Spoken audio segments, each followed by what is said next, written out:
দোয়া কবুলের 5টা শর্ত, এই কথা বলে আজকের আলোচনা শেষ। এই যারা বলেন দোয়া কবুল হয় না, দেখেন নিজেদের সাথে মিলে কিনা। এই 5টা শর্ত যদি পাওয়া যায়, মুহূর্তেই আপনার দোয়া আরশে যে নক করবে। 1 নাম্বার শর্ত আকলুল হালাল, হালাল খাওয়া।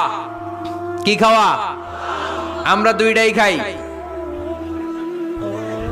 হালালও খাই হারামও খাই।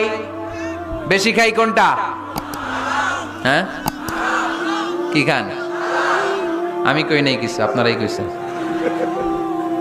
নিজের উত্তরে নিজে ধরা না। হারাম খেলে তো দোয়া কবুল হয় না। লা ইয়াদখুলুল জান্নাতা জাসাদুন গুযিয়া বিল হারাম। ওই দেহ কখনো জান্নাতে যায় না যে দেহ হারাম খেয়ে বর্ধিত হয়েছে। কেন দোয়া কবুল হয় না? মিলিয়ে নেন নিজের জীবনের সাথে, জাস্ট একটু মিলিয়ে নেন।